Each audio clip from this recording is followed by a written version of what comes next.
Hey guys, welcome to the stream. Happy Friday. As usual, we're gonna give it some time for everyone to join. But if you have any question, let me know right away. I'm gonna touch on a little bit when it comes to the outfit later on because I've received quite a few questions over the week. But again, don't be shy. If you have a merch that you want me to review, any question, just let me know. But we're gonna wait a little bit before we get started.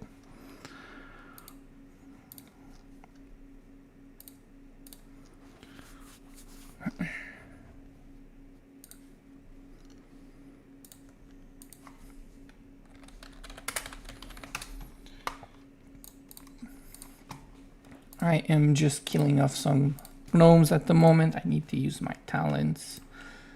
Trying to upgrade my equipment. Need a lot of pink crystal.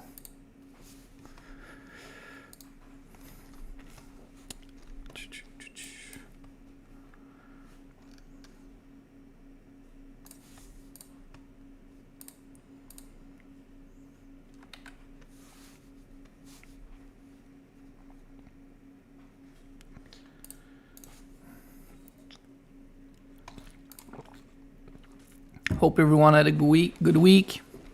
We had the end of the seasonal event, which was very debated when it comes to the difference. Personally, I'm hoping it's going to come back to some of the older version when it comes to the Dazzling Wish, but we're going to have to wait and see. Probably another 3 weeks or so.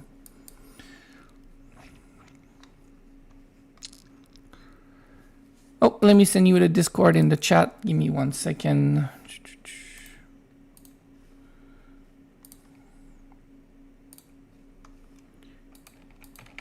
Here, this is the Discord link to the Infinity Kingdom Discord channel. There's a lot of player in it by now.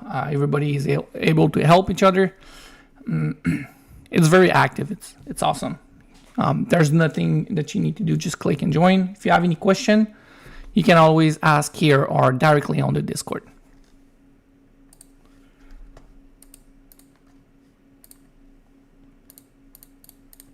We'll try not to forget about the giveaway. I already have my bot here ready. Hopefully I don't forget today.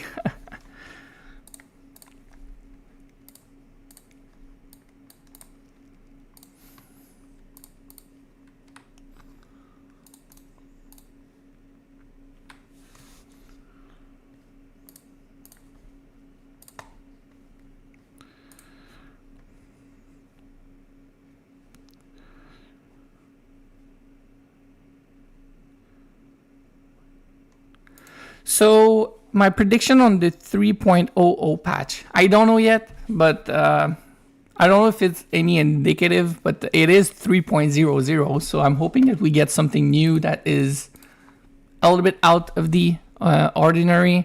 I would really like a new Immortal, even if it's Chaos. Of course, I would prefer it if it's Epic, a gold one. But even if it's Chaos, I think we're overdue for a new Immortal at this point. You have to remember the last one we got was Tengu, and Tengu was almost 6-7 months ago. So just to, have something new to look at, a new skill to look at, I think it would be awesome to get a new Immortal in this upcoming patch. Other than that, yes, I do think almost all the event needs to be done also in KVK. I still don't fully understand why we cannot. Rebel camps we now can, but we cannot do Asteria, we cannot do Malena. There's a few things that we should be able to.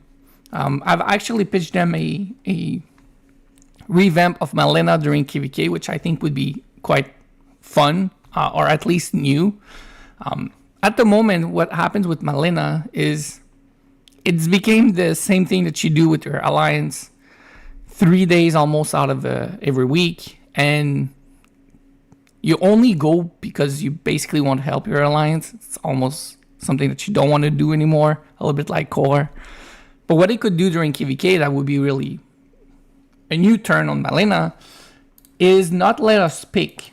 So basically, the 3 days that Malina is available on the calendar and KVK is open, the game should select a city without us knowing and only give an hour, 30-minute notice, and then the nobs start attacking the city randomly within your faction.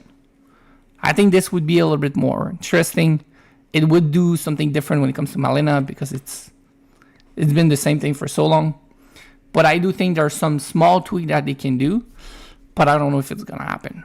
My first take and the thing I wish the most for the 3.00 patch is actually a change on the seasonal event. I want to go back to the PD at 300, and the grand prize needs to be a big box. It needs to be a Athena skin or a Eternal Grail pig box that you can choose and you're not forced on something. The more we're going to get skin, the more this is needed. But even now, if you don't have Athena, Dazzling Wish last event felt really, really, really bad. I think that is the first thing that we want from the upcoming patch, but we're going to see. But it is 3.00, so we're going to find out soon. Probably 2 weeks, 3 weeks. It's going to be the first Thursday in August, if it follows the same patterns. What do you want, Joshua? What do you think is going to happen? Dust reset? I don't think so. Unfortunately, I don't think so.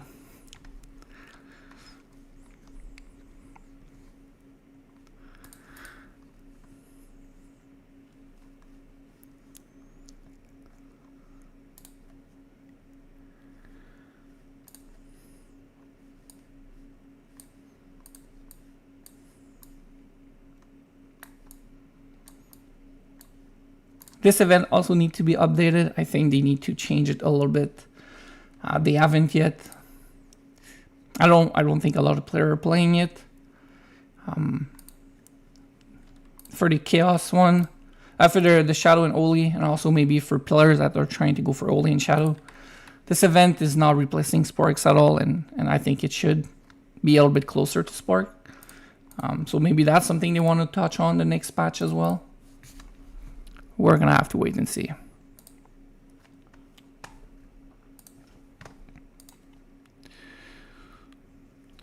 All right, now that it's been almost 10 minutes, you guys can send your question.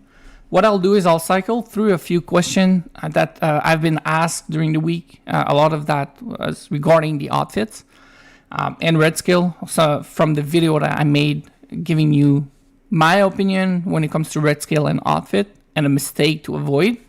But don't worry, guys. Just if you have a question, just let me know and I'll touch on the question.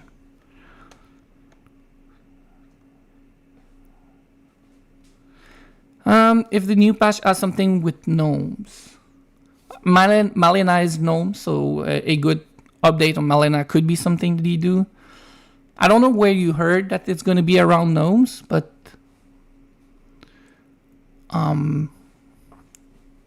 Rebel Camp I think is a good event at the moment. I don't really want them to change it because we get quite a few stars and also one full schematic of the Hoarder artifact.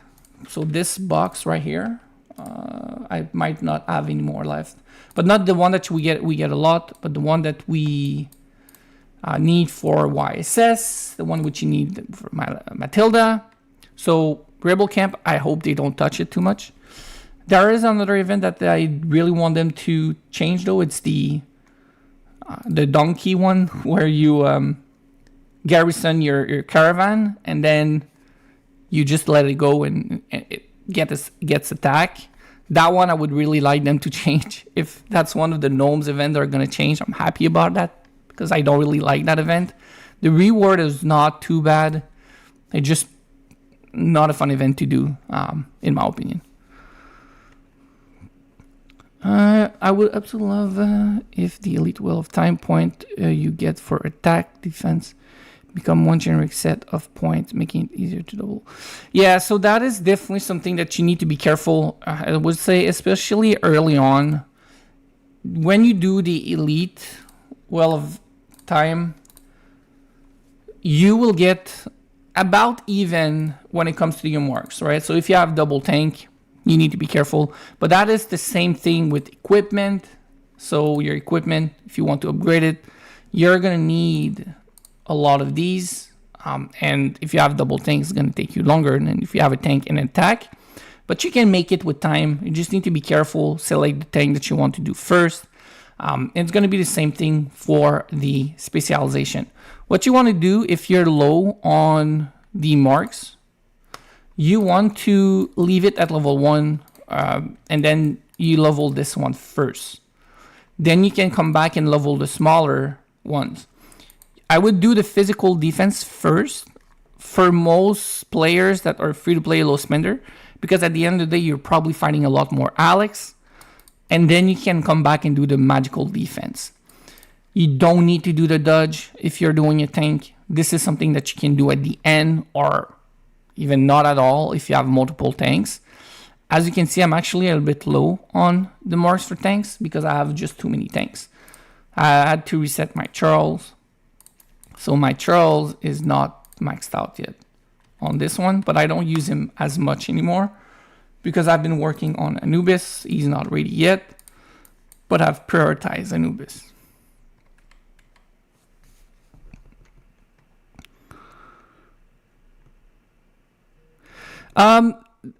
Dario, Dario, I hope you noticed that today, or I think it's today, the last day on the GT Arcade, there is an event for the midsummer, so the end of the seasonal event, but the bundles, the coins are on sale. So you can buy more coins this week than you used to, or you can, usual week. They usually do this GT Arcade sale event once a month. So if you are a mid-low spender, you buy coins, it's definitely a good time to go get the $5 bundles that have 10 coins instead of 8. Or you can also get the $10 one, which are going to have even more coins. I believe it's 14. Let me take a look. I'm going to take a look just to confirm.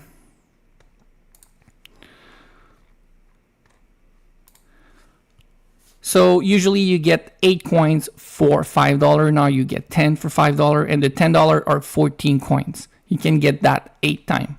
So it definitely helps you on coins. So if you are a light and low spender, make sure you get that on GT Arcade.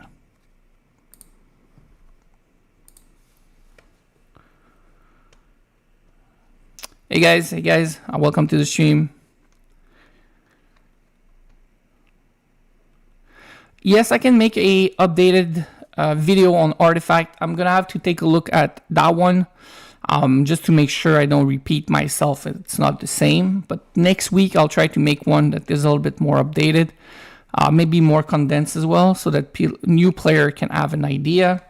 If you have any particular question though on the Artifact, you can ask me right away and I can answer on the stream.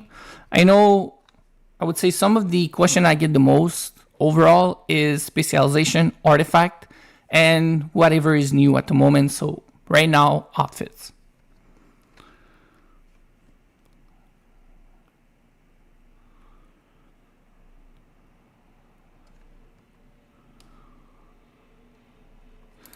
So, the outfit was one of your suggestions.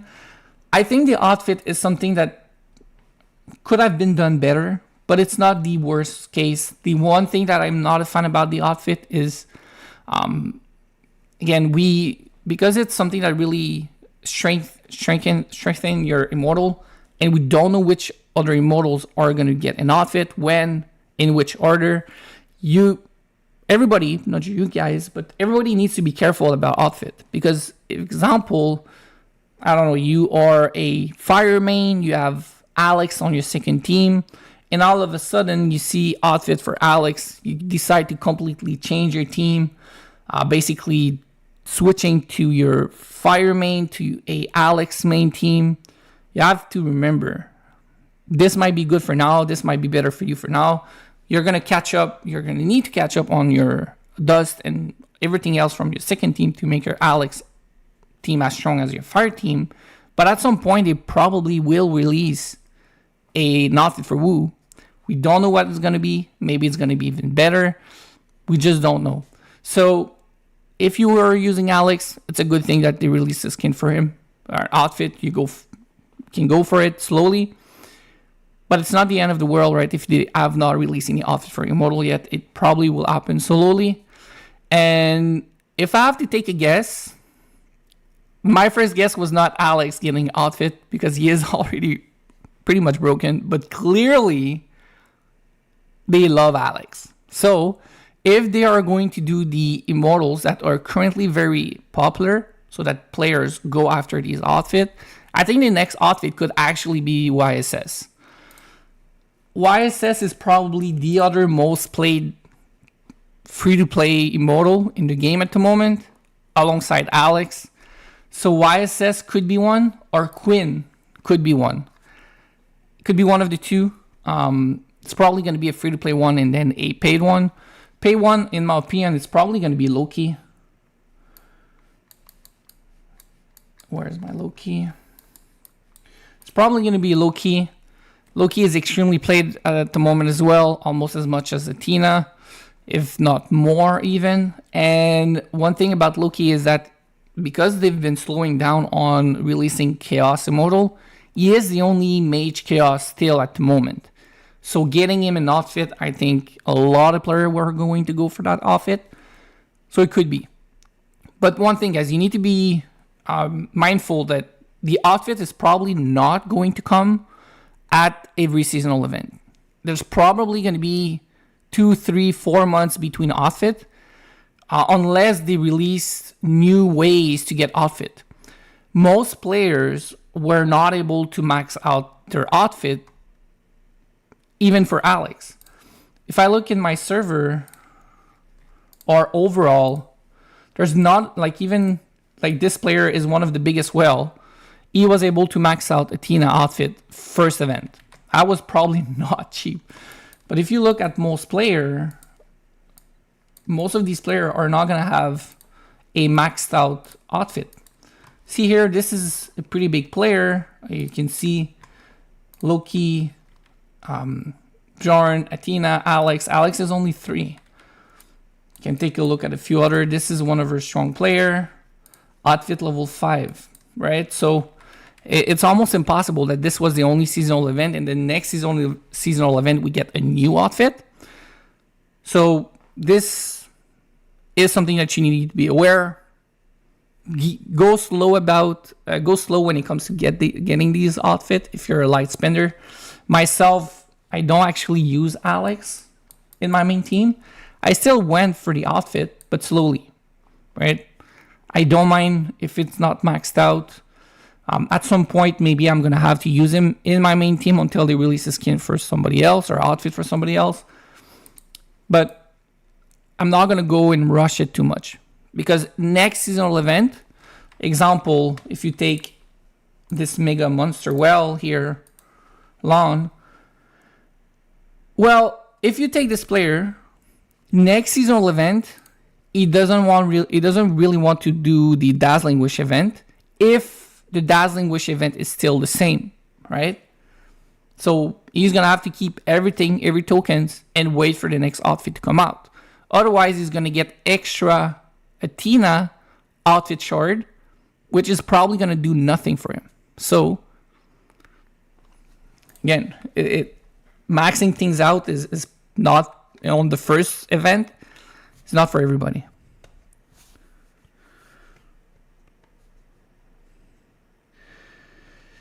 Dead castle forming is definitely the easiest way to get resources. I'm in KVK maps right now, so we can do that. And in 277, there's not a lot of dead castle. But on my other server that I left, 57, there's so many dead castle that I probably could get away with using all my speed up and not use one resource token. It depends on your server.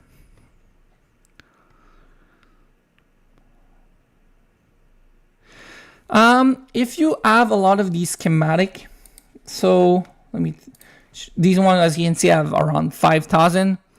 You can definitely use some of them. It's pointless if you keep as many as that, for sure. You definitely want to get a good one for all of your immortal, even if they're not on in your main march. But you also don't really need to use all of them, right? Example, once you get an Alex artifact that is physical percentage and attack speed regen, you don't really want to keep on crafting artifact. You can just reset it using Cinder. Now, this is something that you need to be careful though. If you are a free-to-play player and you have 5,000 boxes, you might want to keep crafting. Why? Cinder is probably better used for skill if you're a very low spender than resetting your artifact. But the artifact, when you craft it, the bonus that is the most important one is always the first stats and the specialization, the special effect that you get here. Right? Once you get these two, I can reset this 100 times. I'm always going to get the percentage physical attack still there and the attack speed still there. But example, if you have a woo, I could definitely change this one here. I could definitely craft. I've been a little bit lazy. I should do it actually. I should get a crit percentage for my woo. I don't really use her, but I might as well get it because I have so many boxes.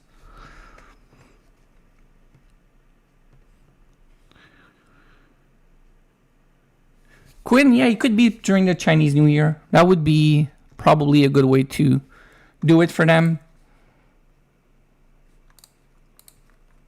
But I do think it's going to be YSS or Quinn. I think they have high chances of getting an outfit next. They are so commonly used. Zenobia could be one, but actually I really think YSS and Quinn are even more used everywhere. Hey, welcome to the live stream. If you have any question, guys, don't be shy, just ask.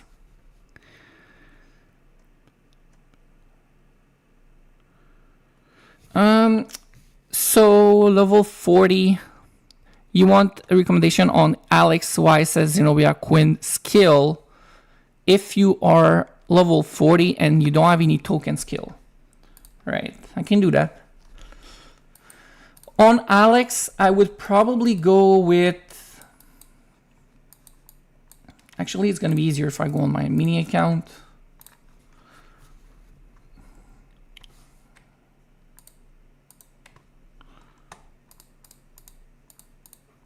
Let's take a look.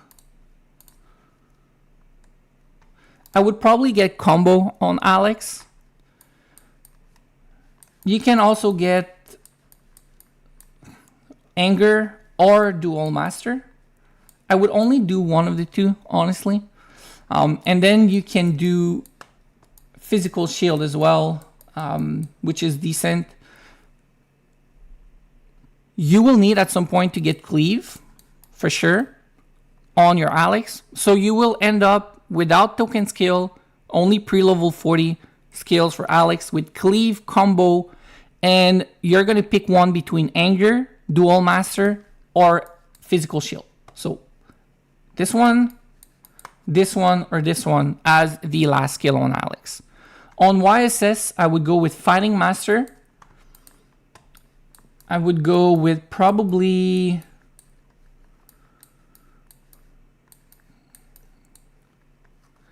a berserk. Where is it? Here, berserk. And then you can, as the last skill, go with Oaken Guard or resist, depending on who you're fighting.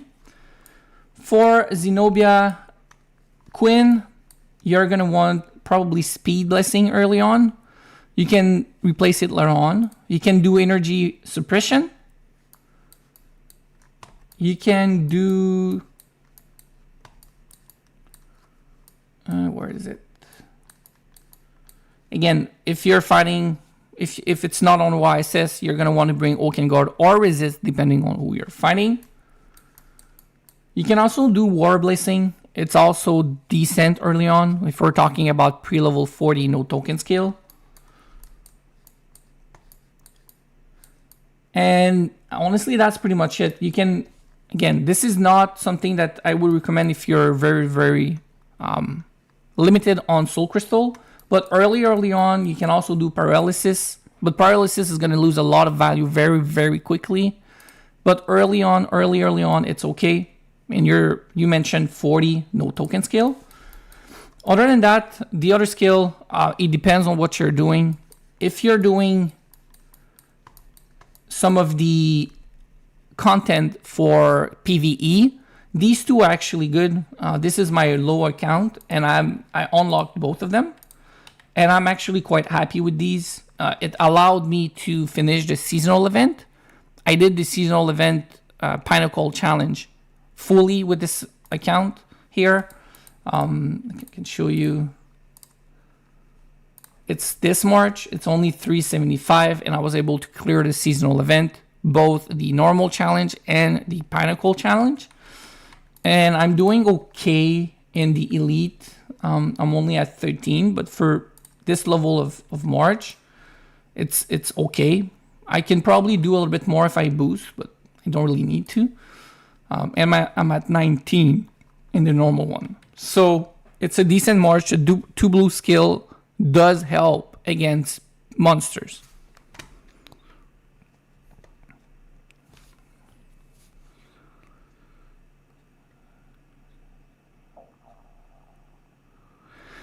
What's the plan? You go left and I go right. Oh, so you mean for our KVK?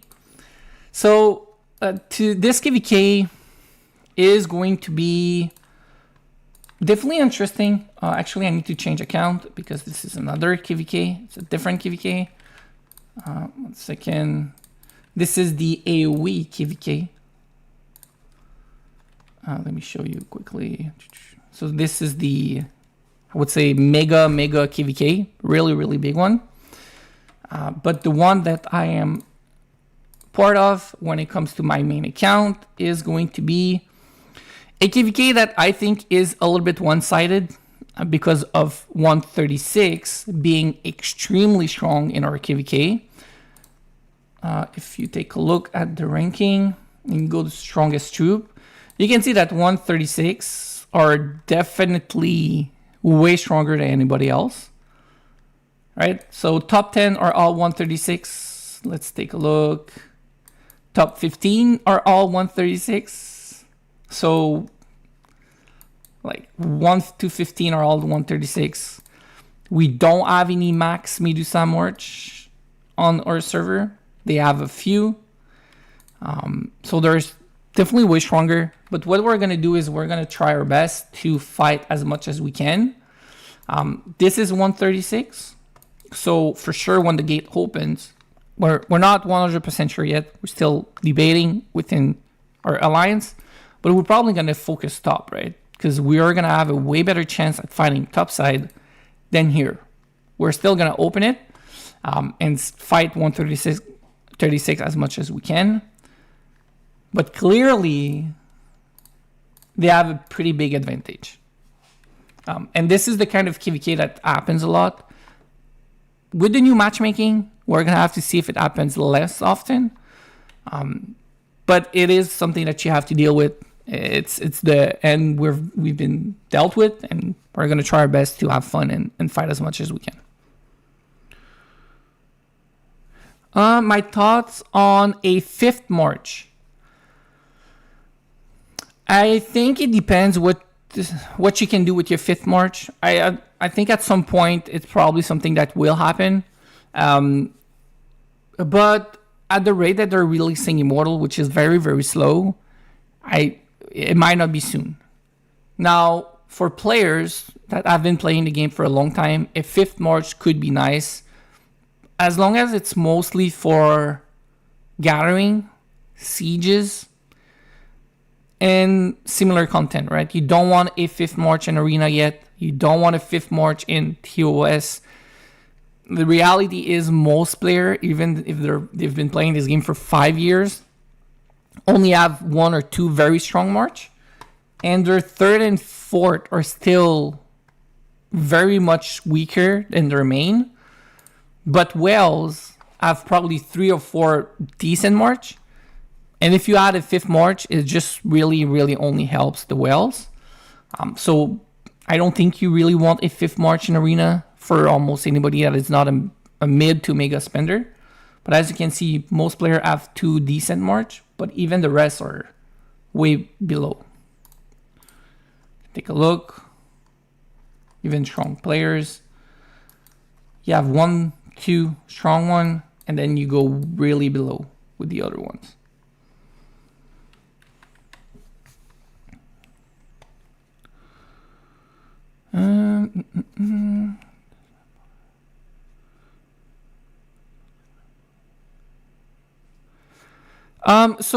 Is the power for the festival gets harder? I don't think it gets that much harder. I cannot give you the information because I don't have an account in earlier server anymore. All my accounts have tipped over to legendary season, so I can only give you the strength of legendary seasonal event. But what I can tell you is Asteria is way harder in legendary than it is in conquest, than it is in other season, but seasonal event seems a lot easier. Can give you an idea, the account that I showed you earlier, so this one here, only level 46 city with a march of 350 or so. I cannot even clear Asteria level 1 bus 1, so I can do anything when it comes to Asteria with that account in legendary season. I just get melted.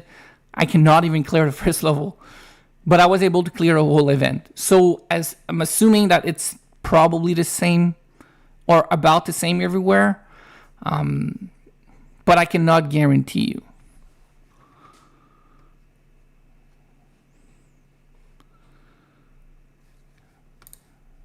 So your leader is Ben. Ben has a really very good. This one here, Ben has a very good march, very strong Loki, almost 285. This is pretty much a maxed out Loki when it comes to the nods, and the artifact is pretty good as well. Yeah, Ben is pretty strong. There's not a lot of player in the 88 though. When you look at 88 ranking, there's a lot of 136. There's a few 159 as well for sure. 277. When it comes to alliance power, you can see 136 is way above. But again, we're gonna try our best. It's not the first time that we tangle with 136. We actually got them, I think, 2 KVK ago, and we often match them.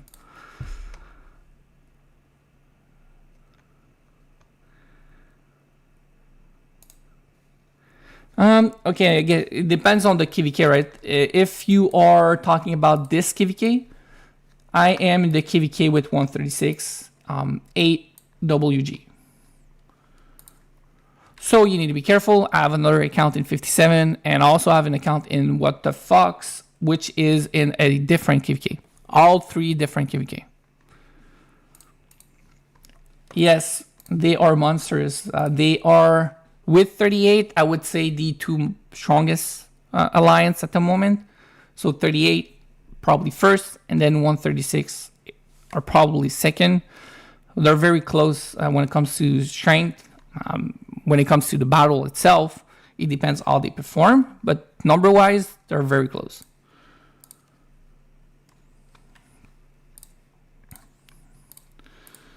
I need to make more altar room.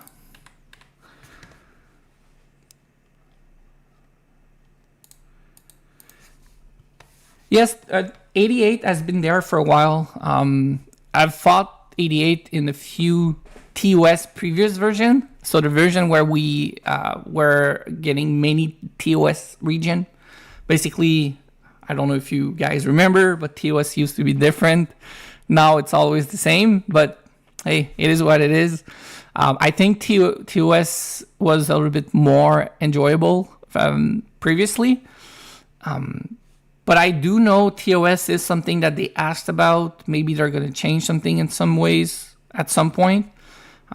But yes, small server doesn't mean dead server. As long as you have a few active players that are able to help each other, you can get away with 20, 25 players. You don't need 150 players to be considered as an active alliance. Again, it's going to depend on how strong these players are and how active.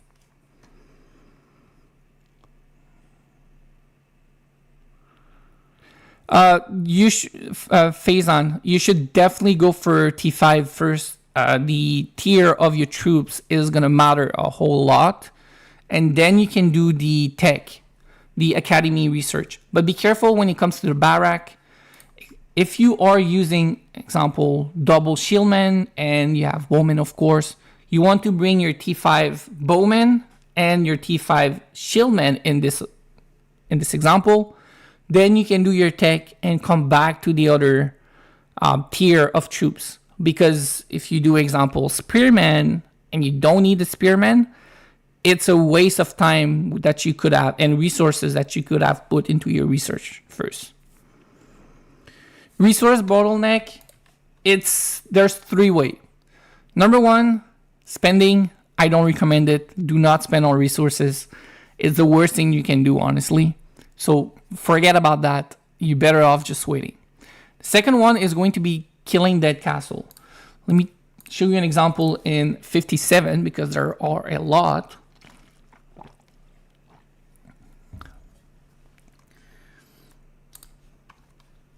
So in 57, and if you are in a server that has dead castle like this, you basically park near them, and whenever you have some AP and whenever they have enough resource and prosperity, you hit them for a few times.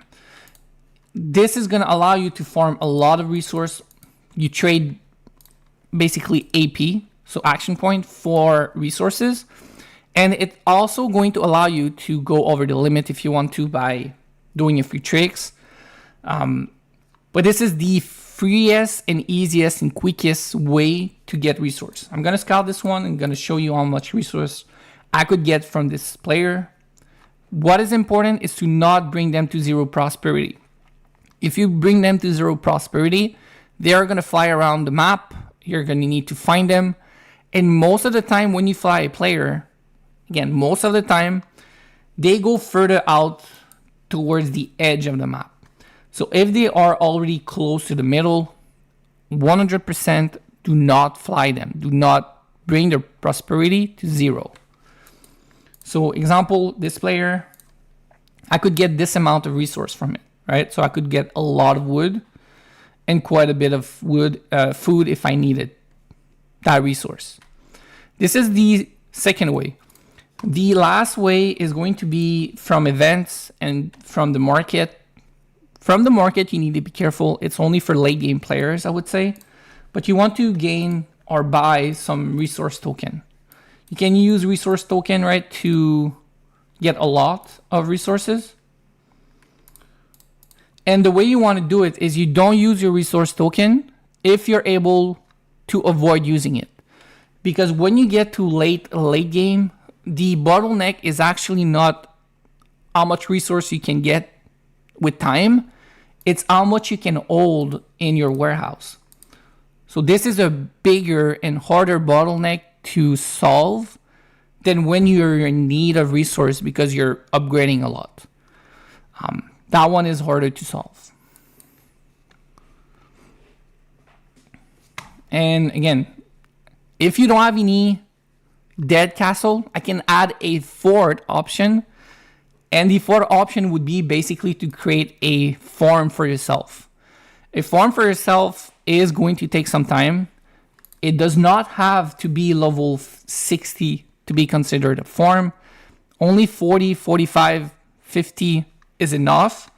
Because at the end of the day, once you generate a few million resources per hit, you can always use your main account to farm that castle. Maybe 5-10 times a day. You get 50, 100 million a day just from that account. Now, what is going to take time is to bring that account to around 40 and 50, right? It's going to take some dedication where you need to log in. You need to just boost your account until it's in a good spot. It's not impossible. I would say if you have the time, it's probably going to take you around a month, maybe a little bit less, but you're going to need to log in probably 30 minutes every day at least. Early on, maybe a little bit more, because when you are in an active alliance and you start a building that is low level, you click help, it's going to finish right away. So this is going to get you a jump, and then you need to go slowly about it. So these are the only option really. You can gather, of course, you should always gather, but that should be a given.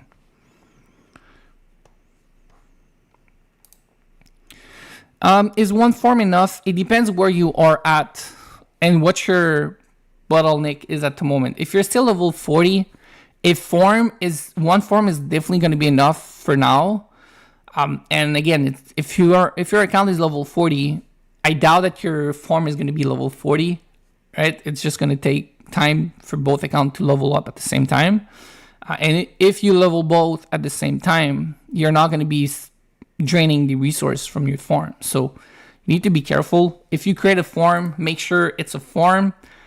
This is a mistake a lot of players does. I'm doing it at the moment myself on some of my account. This is no longer a farm, right? Because I've been using it quite a bit. It's quite strong now. It's not even because I want to test in the server different KVK. I didn't bring that into my main account server, so I can't even drain the resources. So now I'm just stuck with a lot of resource. I even give some to people that are still in the server, but you really want to make sure that if you make a farm, you train the farm with your main. It does not become a second project, right? If you want a second project, that's different.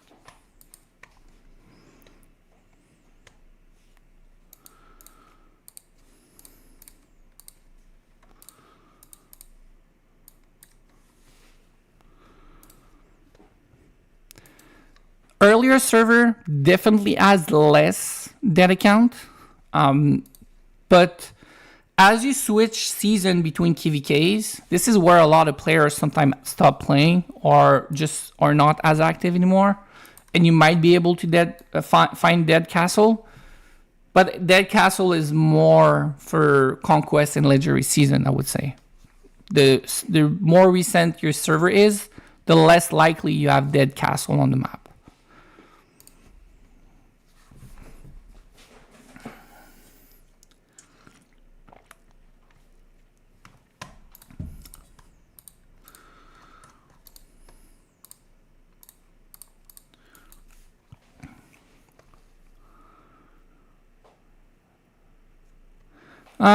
Who is Chocho?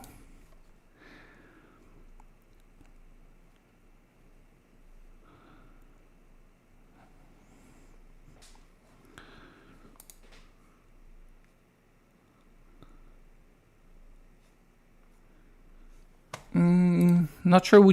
Cow. You mean cow? Okay. Let me see. So you are talking about a wind dragon. Cow.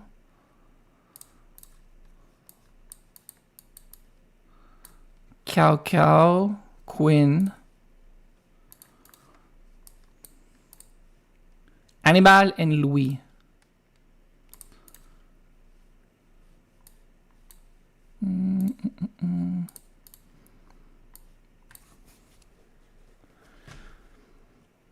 So kind of a hybrid team, but instead of the Earth Dragon and Zenobia and Alex, you go with Louis and Quinn. I still definitely think that Alex is a lot stronger than Louis. I don't think there's any way that you can make Louis as strong as Alex at the moment. The only small advantage that Louis has is that when you do this kind of hybrid team, you're not only doing physical damage. This would be the only reason why Louis could be an option in an hybrid. But the reality is, if I switch one of the two, I would definitely switch Hannibal instead of Louis, even if I have Quinn. Yes, Quinn gives a lot of value to Hannibal. But first, the Wind Dragon is extremely hard to do. I'm still working on it, and it's been 4 years. So still have a lot to do on this dragon. This dragon is not going to be done in a year because it takes a lot of time. 2, if you're replacing Hannibal, again, if you do Alex and Louis instead of Hannibal and Louis, you're losing some of the value for the win. Immortal to get the normal attack damage, you're not going to get it. So you might as well get a Earth Dragon. And then Cao would still be very decent. I would probably do Cao, Quinn, Alex, and Louis in that case with the Earth Dragon. The Lightning Dragon, I wouldn't really recommend it for normal attack, but it could still be possible. I don't know. I think the best Cao March, honestly, is with a Poseidon. The best Cao March, in my opinion, and I cannot test it, so you need to be careful when I say that. But I think it would be a Fufei, Cao, Poseidon, Athena. That would be very strong because a lot of the Poseidon skill is time-based. I would get skill like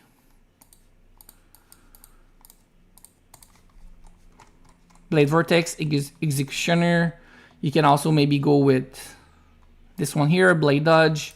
If you go in the red skill, the red skill is a little bit harder for Poseidon because he doesn't have the best red skill setup, in my opinion. But last 10 could be one.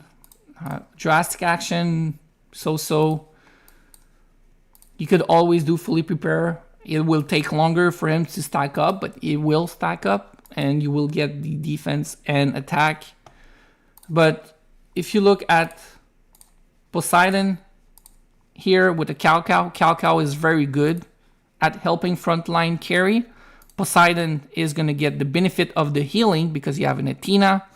And Athena is a lot about sustain. And if you go with skills that takes a little bit longer to ramp up, your Poseidon is going to be very strong.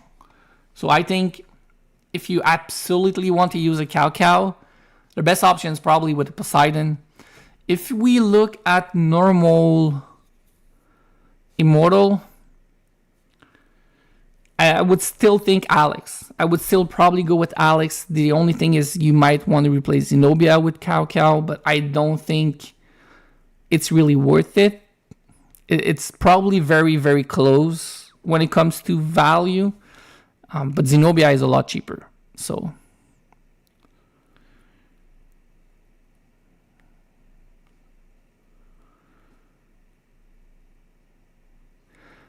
Drastic Action is a skill that was already quite popular for Mega Well and is going to be even more popular nowadays because of the outfit for Athena. That makes Athena even more popular. So Drastic Action is very good against Athena. It's the only way to lower the healing. So if you have an Athena, if you're fighting an Athena, your Khan is not doing anything, your Quinn is not doing anything, but Drastic Action is going to reduce the healing. So if you look at the strongest player, a lot of them are running. Let me see. Drastic Action on their Ares or Alex for the healing. It's not for damage. This is not for damage. This is all about reducing the healing.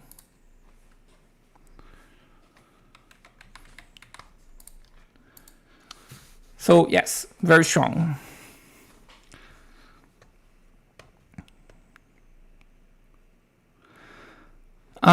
The cost of a chaos only through the battle pass.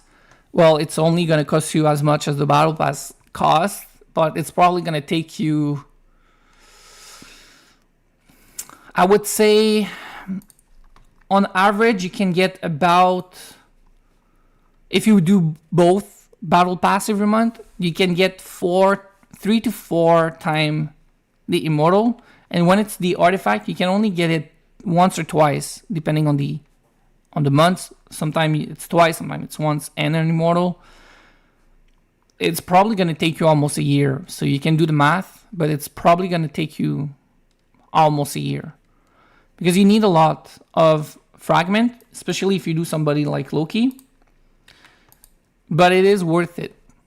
The battle pass at the moment with the seasonal event are the best, cheapest way to do it. What I would do, honestly, is, and this is what I'm doing personally, is I buy the battle pass when I can, and I do the battle pass for immortals that are not in the discounted chest for the seasonal event. But if you want to only go about for one Chaos Immortal, you're going to combine. You're going to do everything on that immortal. But what you want to do is on your battle pass, you're going to focus on the artifact. And on the seasonal event, you're going to focus on the immortal itself. Never buy the immortal from the battle pass. Because in the battle pass, all the immortal are the same price. All the schematic for the artifact are on the same price. But the seasonal event for the discounted ones are way cheaper than the seasonal pass.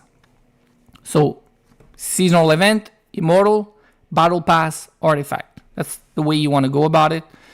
And you can probably max a chaos that way in probably 4 months or so, and not too expensive. Again, it depends on how many token you have at the moment. You should probably buy the $5 5 for the 800 Eternal Grail. And if you're able to max out the event when it comes to the box, it's going to cost you around, well, it's going to cost you 1,250 grails, and it's going to get you a lot of shards. It's going to get you 880 shards per seasonal event. So this is definitely the best way to max one Chaos Immortal. Just make sure you select the best Chaos Immortal though.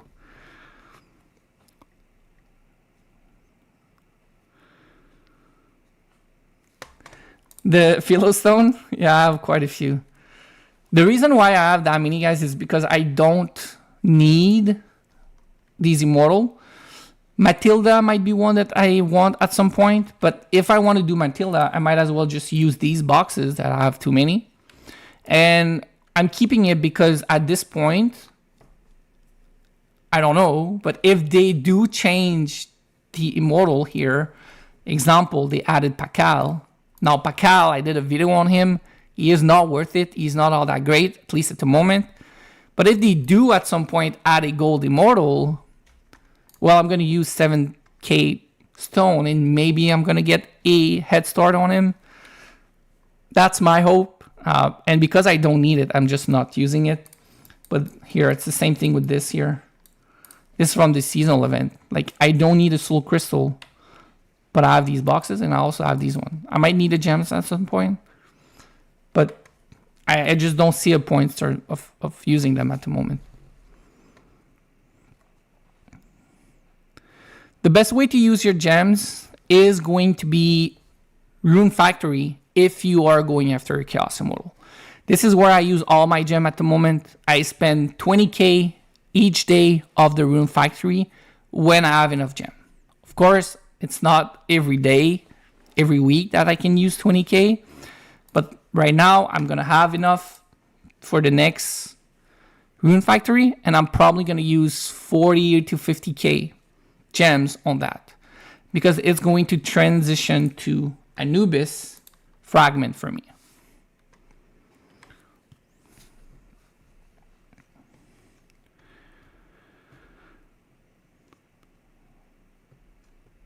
Yeah, so again, if you do all three, and depending on the amount of money you put in, of course, it can take between 2 to, I would say, 4 or 5 months to do one Chaos Immortal. But if you go about it the cheapest way, and the cheapest way is going to be Rune Factory, the $1 and the $2 bundle with the gem bundle. That's it. You don't do any of the other ones. You do the Battle Pass every month, and then you do Eternal Grail every month. Eternal Grail, you don't buy the bundles. You just do the events, try to get the free stuff. Depending on the events, you can do some spending on, example, this time around was Magical Net to get some tokens and some Alex shards at the same time. It doubles the value because if you need both, you get both. And then you're going to use your tokens of light for grails. Guys, I did not use one token of light last dazzling event. And I have an Athena. My Athena is my best tank now. And I still didn't win for the outfit. Why? Because I really think, and I'm currently planning to go with a new Chaos Immortal. Probably Medusa at some point, or if they release a new Chaos, maybe that Chaos. But I rather go with a Chaos Immortal than Athena outfit. It's not because Athena outfit is bad. It's because even if I get this maxed out, I'm still having the issue that I have at the moment, which is a Shadow not maxed because Parts of Galaxy is gone. Himiko carry in my March. I really need to replace my Himiko. I wanted to start Medusa. They changed the Dazzling Wish. I'm not getting enough token of light, Eternal Grail per token of light. I kept all token of light, hoping that next seasonal event is going to be better. It's going to be back to a pig chest or Eternal Grail, and the PD is going to be back to 300. The PD at 700 really hurt, and forcing people on Athena really hurt. Now, if that does not change, I'm going to have to make a decision, and I think a lot of players are going to have to make that decision. Do I go with Loki, or do I keep waiting? I can't go with Medusa because the seasonal event, the way it is at the moment, does not allow me to really focus on Medusa. But I don't want to stay on Himiko neither. So I'm going to have to make a decision probably next seasonal event. But I'm really hoping it's going to be different.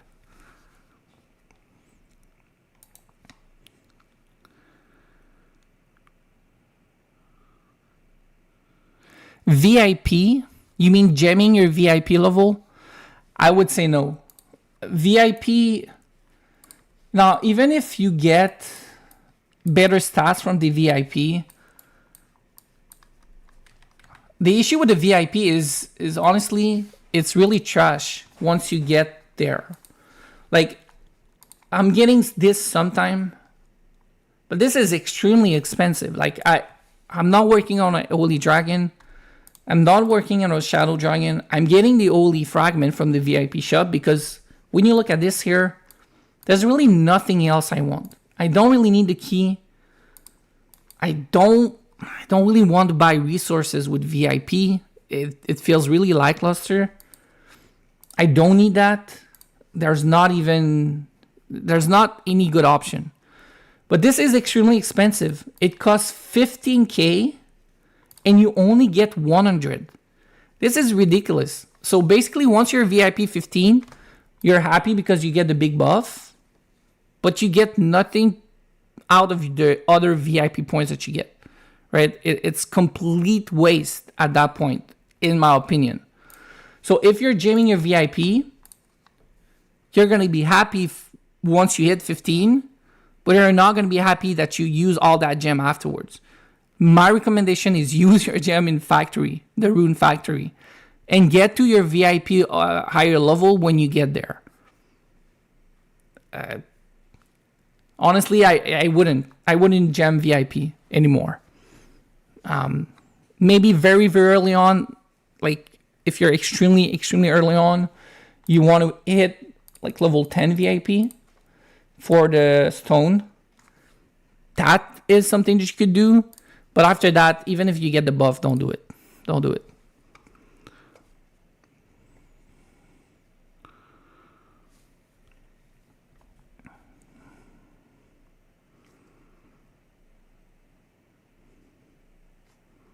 So the way to feed the puppy did the one Chaos Immortal is the best way to do it, right? I can explain again. It's what I'm also doing. And it's what I explained during the seasonal event, and the way low spender and mid spender needs to think about buying bundles. When you buy a bundle in this game, the more expensive the bundle is, the less value it gives you. That's always the case. There's no bundle that beats that purpose, right? There are a few bundles, if you look at the chaos size, that gives you the same value early on, and then it's a little bit of a jump later on. But most bundles, the cheaper they are, the best value they are. So if you have, example, Rune Factory, which has gem bundle, $1 bundle, $2 bundle, and then it keeps going on, 5, 10, 20, 50, $100 bundle. You want to spend on the cheapest one until you reach your max spending that you're going to do. So if you're going to spend $30 today on Rune Factory, you do not buy the $30 bundle. You buy the $1 bundle 10 times, and then you buy the $2 bundle until you basically say, I'm going to stop spending today. The cheapest one, best value. So if you want to get the best price on a Chaos Immortal at the moment, you're going to buy the gem bundle with gem.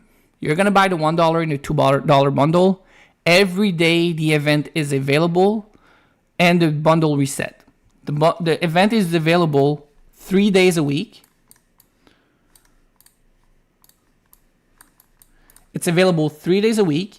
Every day the bundles reset, meaning the gem bundle reset, the $1 bundle reset, the $2 bundle reset.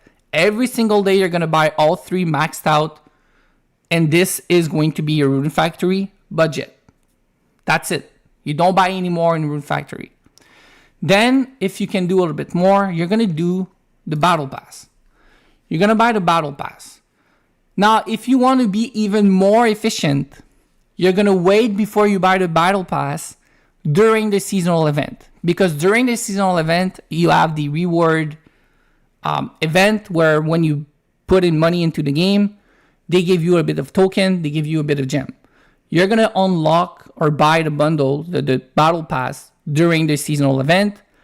And then you're going to get both seasonal event. And what you're going to do in the seasonal event is you're only going to go for artifact. Now, if you're going for Anubis, it doesn't matter because the Rune Factory is going to be the same cost for Anubis artifact in the Rune Factory or in the Battle Pass. But if you're going for Loki, Poseidon, Wukong, and Athena, you do not buy the Immortal here. You only buy the artifacts. And then during the seasonal event, you are only going to buy this box with your Eternal Grail. This is how you split it up. Seasonal event, you only buy this box. You only do the Immortal itself. You buy, you do their stars, you do their specialization. That's it. From the Rune Factory in the Battle Pass, you go after the artifact. This is the way that you want to do it. It's going to be the cheapest way to do it. And again, depending on how much you spend and how quickly you want to go about it, it's going to take you to 2-3 months, maybe 4 months, but it will have cost you basically the less possible. If you have any question regarding that, just let me know.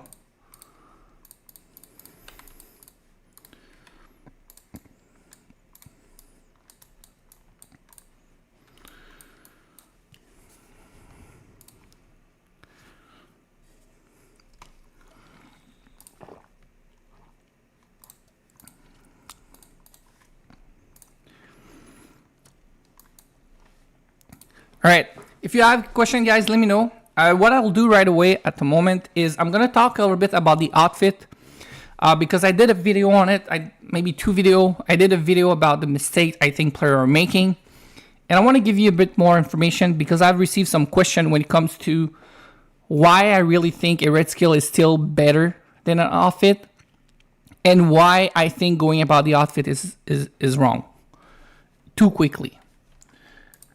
I've already mentioned that in the avoid mistake number 2 video, but when you look at certain marches,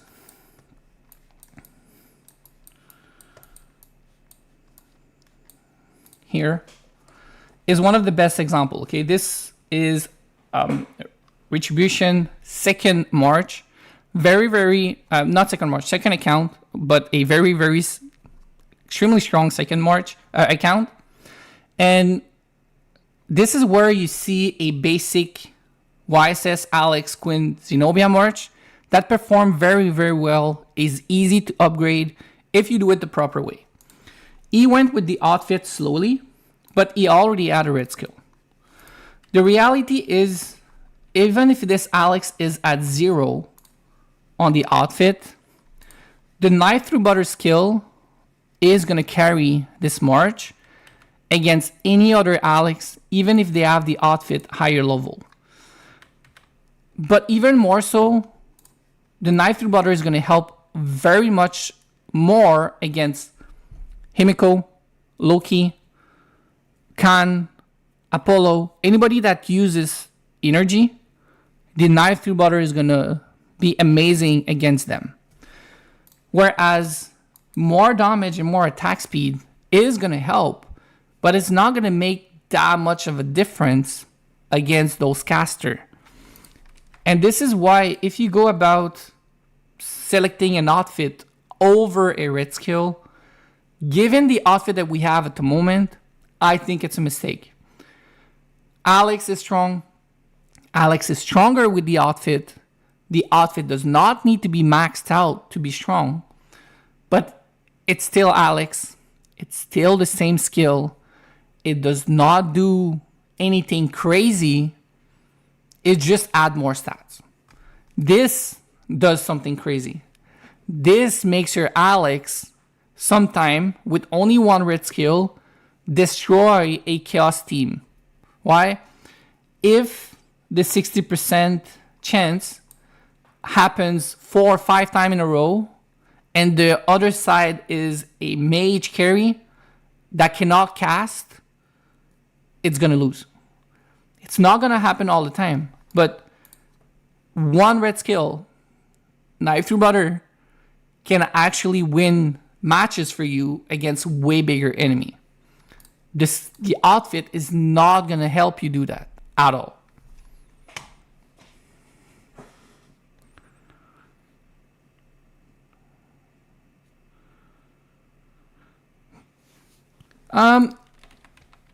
So you have a question about the Wind Dragon. If we ignore how much it costs or how hard it is to max out, are the skill good?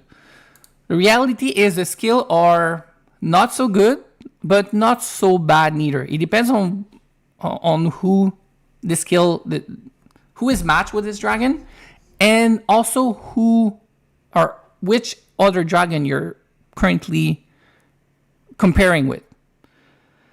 Let's take a look, and I'm going to tell you what I think is good about the Wind Dragon skills and what I think is not really good. First, the true damage is very good. The true damage doesn't matter which dragon. As soon as you see true damage, it is good stats because it's going to be damage that's going to help you. And the way the dragon skill works is these two skills goes off very rapidly in the battle. So you're doing some damage to the enemy extremely early. And this is why Fire Dragon is so damn strong in IBL. Because the match, you start with such an advantage because the Fire Dragon gives you a lot of damage early on. Now, for the Wind Dragon, the true damage is still very good. The accuracy, however, is completely useless.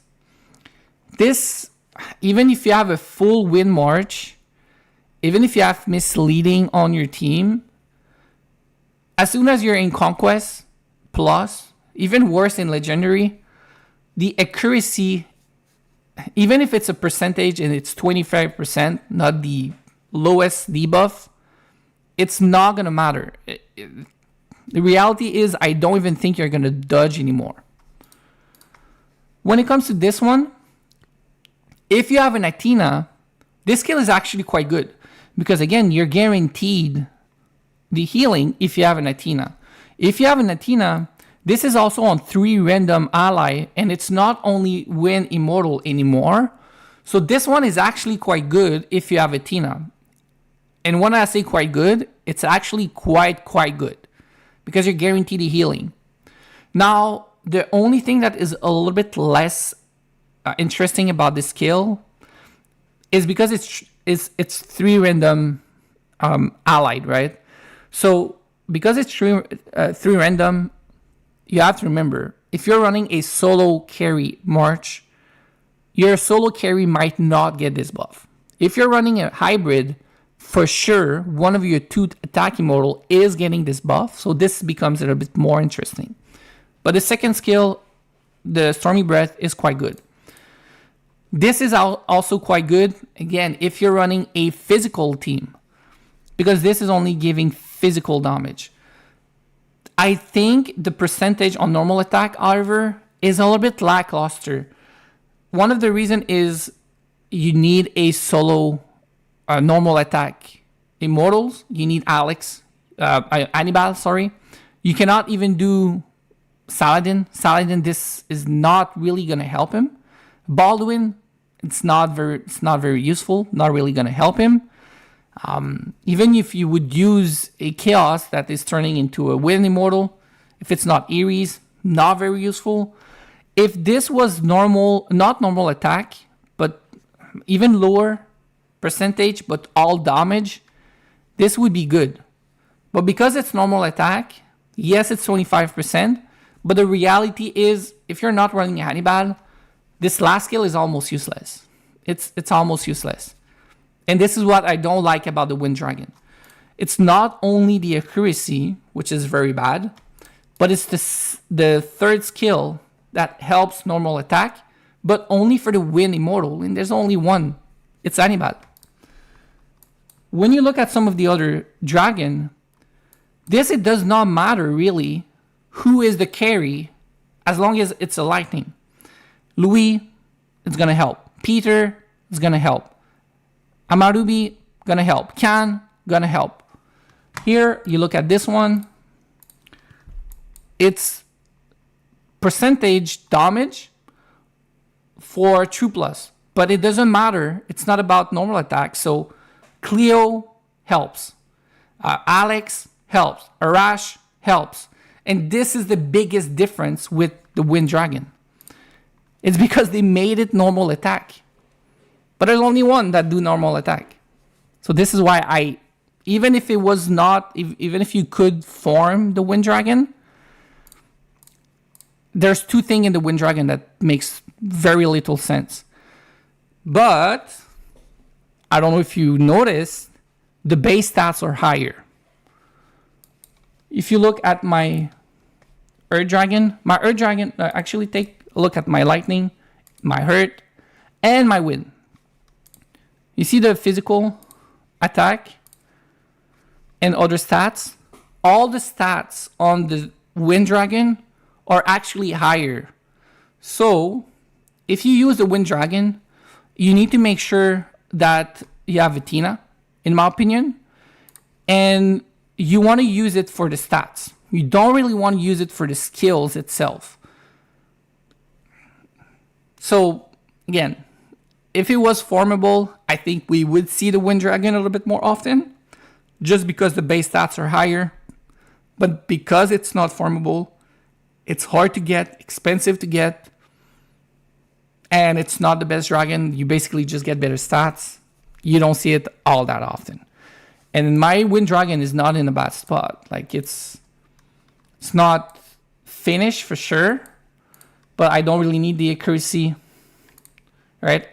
If I don't do any magical damage, if I run a physical team, I wouldn't need this.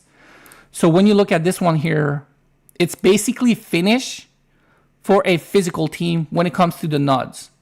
Now, this is not done, and these are quite expensive. I would need to do these one maxed out, and I would need to do these one maxed out, and the resilience as well.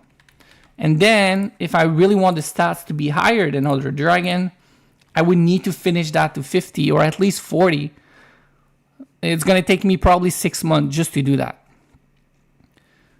And I'm only getting better base stats. So to answer your question, I think the Wind Dragon needs another buff. It needs another buff because of how hard it is to be obtain. And the one thing they need to change first is actually this here, their normal attack.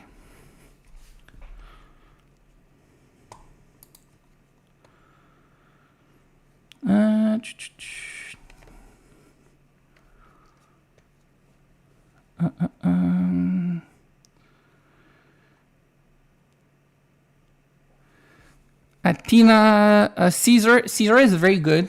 I really like Caesar, especially for free-to-play and early game player. The thing that I actually hate the most about Caesar is that he is a spearman. I really don't like the fact that he's a spearman. If he was shieldman or cavalry, I might actually use him in one of my team at the moment. I do think it's really good. It's a good immortal. But I don't work on my spearman tech, right? I'm focusing on shieldman and on calves.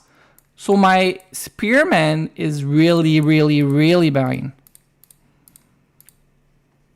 So even if they release a very, very good immortal that is spearman at the moment, before I can use them, I would have quite a bit of catching up to do. And that's why I don't want a spearman. I'm not using spearman. And the training ground is going to reflect that as well, right? I don't have any spearmen.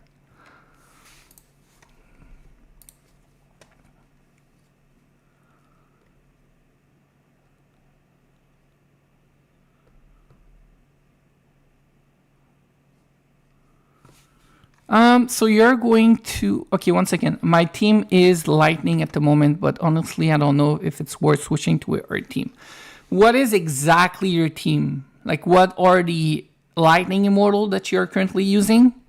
And which season are you? Are you still very early on?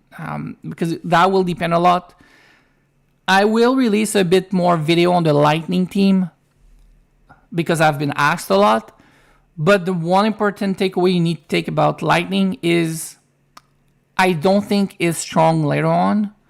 And the more the game are releasing stuff, I think the more the lightning are suffering. Knife through butter really, really hurt lightning can team carry. It's still doable, but you need a team that is pretty boosted.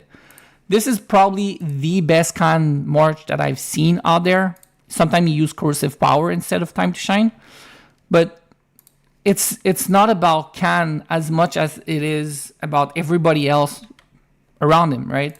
This is a 40 dust, a 40 portrait level Fufei with 2 red skill that are maxed out. Look at the power on our Fufei.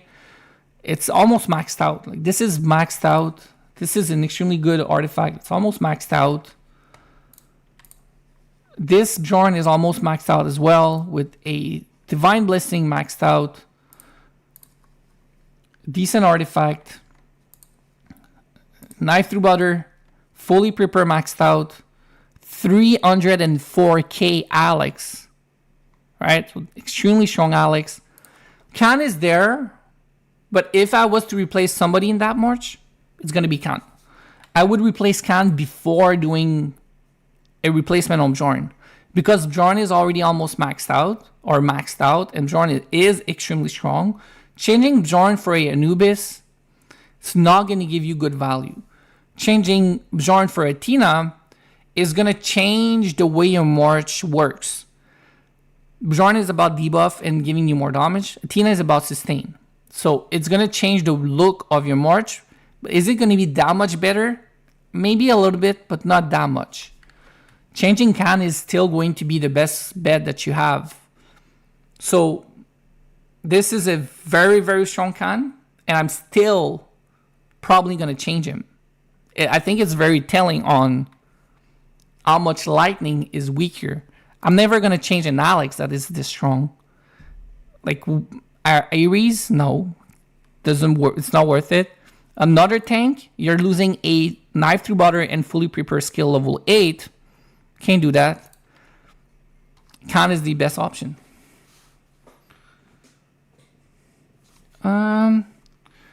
One second. So you're going into Conquest in about a month. you're gonna have enough elixir for knife through butter to 7, or knife through butter and fully prepared to 4 each. Do knife through butter. I can give you my example. And again, I stopped working on Alex skills because I decided to go double tank a few months ago. Now, I didn't know there was going to be an outfit. I didn't know how the seasonal event were going to change at that time. So I stopped this project at the moment. It's in my second team. Reality is 5-4 is worse than 7 knife through butter and win rage. And I can easily test that because even if I try to do this very same march as huge retreat here,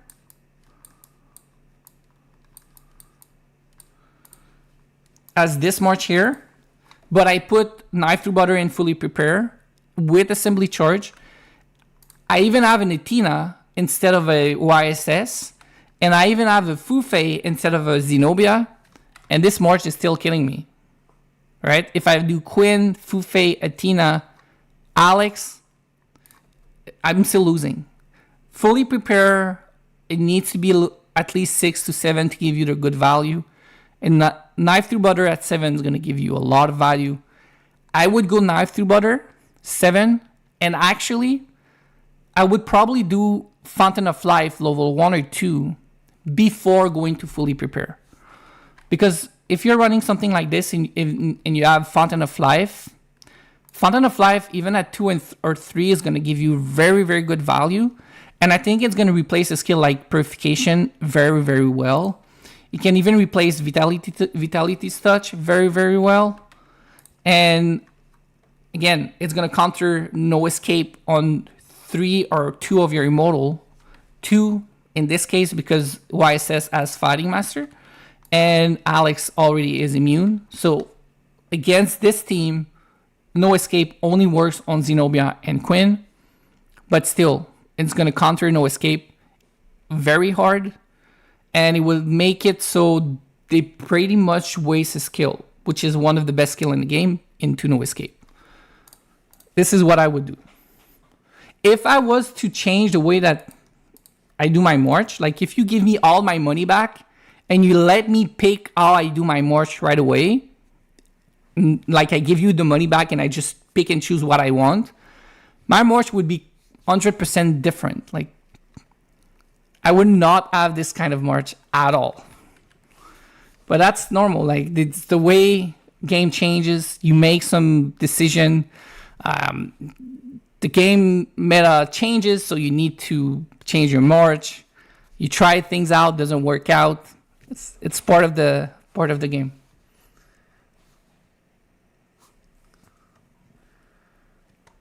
Castle 45. What minimal stats should keep level YSS Quinn artifact? You don't need to be focusing too much on the artifact early on for your Quinn and Quinn and Zenobia. I would probably put it to 3 stars. At 3 stars, you're already getting something decent, in my opinion. And you can do the same with Quinn. Now, definitely do Zenobia before Quinn. Again, Quinn artifact is not even a must, technically. You could go with a normal support artifact for now, and then once your Zenobia is maxed out, you could do Quinn. Because you have to remember, this here, unless you're running Hannibal and Alex, this is useless. This only works on your Quinn itself if you have a YSS Alex. So be careful.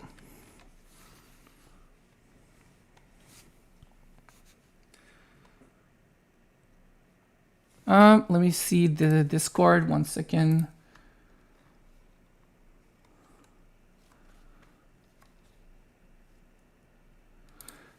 Oh, I need to switch the screen. 1 second, I'm gonna do a review on Discord. All right, I think this is the one that shared on Discord. Let me take a look. Okay, this is a very good Fire March team work in progress. Definitely need to keep working on infinite firepower, because I think at level 2, I'm not sure if this one here on Wu would be better. But you definitely, like, once it's level 4, I would say, there's no question. It's already better for sure. Now, one thing that you need to be careful definitely is your Matilda. Matilda, your artifact is not done. I don't know if she's weaker on specialization, but because you have assist on your Matilda, you want to make sure that she survives long enough. She has to survive long enough, right? Because she's protecting your Wu. If she's dying too quickly, you're going to need to remove this skill here and put absolute defense, physical shield, life link. You need something to keep her healthy to soak the damage from your Wu. Other than that, I would remove this one here. The defense grace, you have a little bit too much grace. I know you're still early on, but the way fire works, it's a nuke. You do a lot of damage. If you do enough damage, you win. If you don't, you're going to lose. This one is not helping. I would definitely change this one to something else. You can do, again, you're very early on. You can do Malice. Malice would help against crit team. I don't know if you have access to Grace. Grace could be another one. You can do also something like a Weakening Curse if you can get access to it. But this one is just not helping for Fire Team. Oaken Guard is good, but again, it will depend on who you're fighting and what you're going to get. If at some point you get Weakening Curse, I would lose Oaken Guard. The reason is, again, Fire Team is really, really nukey. You want to do a lot of damage quickly. So you would probably go with something else that would give you more damage early to your Wu. So this one can go later on. But overall, this is a very good team. Definitely keep working on your Matilda artifact and specialization. In fact, because you're running double tank, your specialization that you want to work on the most at the start is probably going to be your Matilda. Because your Matilda, once the spec is really high, it's going to give you more damage and energy to your Wu. Then come back to your tank.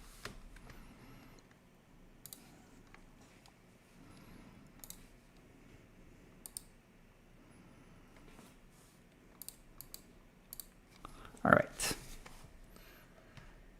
Dog War is in our server, probably top 3 at the moment.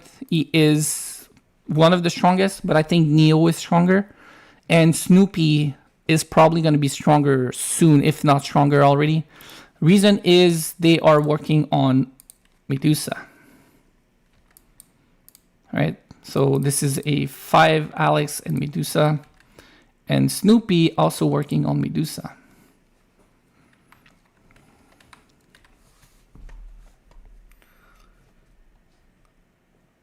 So you're in Legendary Season, you have Khan, Louis, Himiko, and I can't remember the name of the other immortal in my team. Probably Toku or something like a tank. So, well, first of all, I am not the biggest fan of Khan and Himiko together. I think you need a support. It's almost... honestly, I have not seen a double carry team. Even if they get one red skill, honestly, I don't think they beat a normal YSS Alex Zenobia Quinn. Support are too strong, guys. You need a support, in my opinion. Now, it depends where your Khan and Himiko are. If your Himiko is maxed out, I would keep Himiko. If your Khan is maxed out and your Himiko is not, I would move my Himiko to my second team. I would keep Khan with a Quinn, Zenobia, Tio, Cao. You need a support, in my opinion. You can also do Matilda if you have Matilda. Matilda would be very good with your Khan. And then Louis, it depends where he is. If he's already maxed out, you can keep him. I would use him more as a debuffer, a little bit like people are using Alex at the moment. And then I would do another tank. Most of my damage, my red skill, if I get one, would be on my Khan or my Himiko in the backline. You can keep working on that lightning team. The only thing that you need to do or be careful about is I don't think Louis has the potential to do what Alex is doing. Alex is doing damage and debuffing at the same time with the perfect red skill setup. I don't think Louis can do that as well. So if I get red skill, I wouldn't focus on Louis getting red skill. I would probably do it on my Khan or Himiko.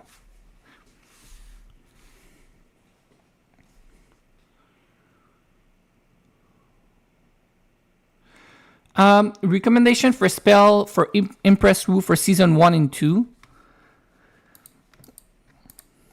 I would probably go with early on, Fighting Master, Chase, and something like Absolute Annihilation, sorry. And then later on, as soon as I can, I would definitely go Spell Disintegrator. So Spell Disintegrator, Chase, and Fighting Master for early season. And this can go for quite a bit, honestly. It's a very good setup. Now, if you want to replace Chase, but I think Chase is pretty good on Wu, you can always do Abundant Spirit. So you would do Spell Disintegrator and Abundant Spirit later on with Fighting Master. If you go to red skill, we're gonna talk about Infinite Firepower for sure. With a Chase skill would be very strong, or again with Abundant Spirit. So just to recap, early on, you want to go Chase, Fighting Master, and probably Annihilation.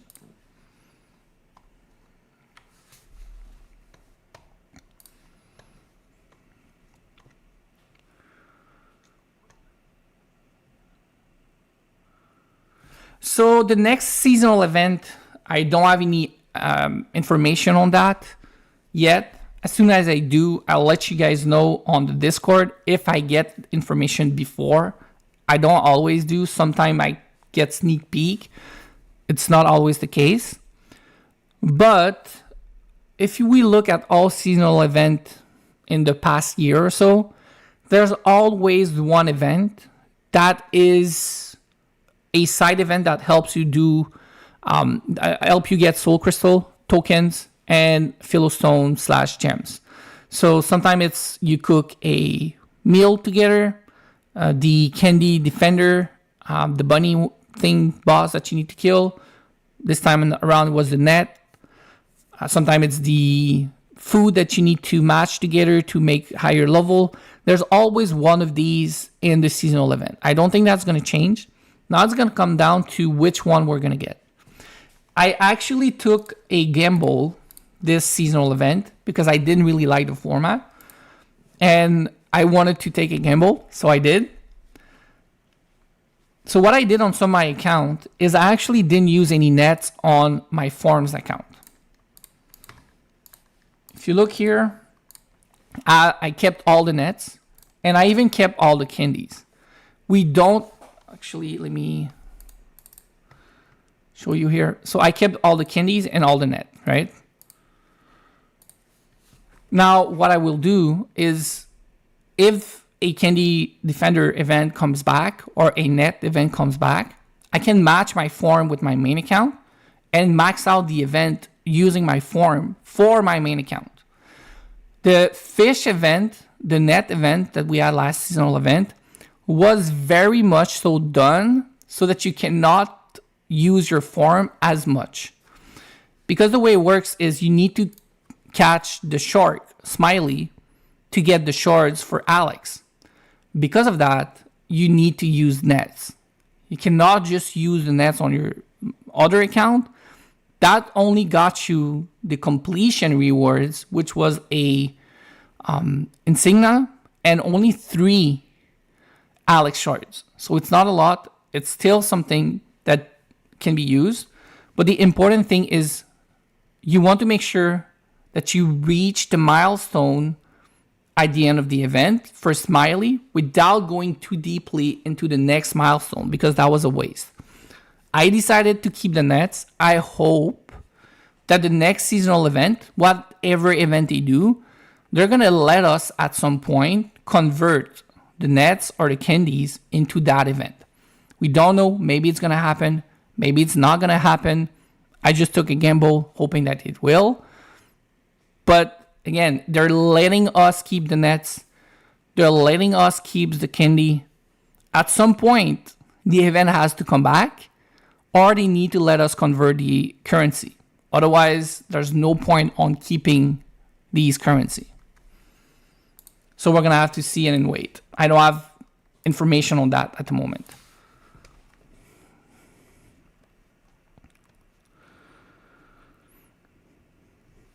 Yes, I have a lot of pieces of other immortals too. So I have a lot, like if you look here, I'm actually a hoarder. Like I keep everything that I don't need to get rid of.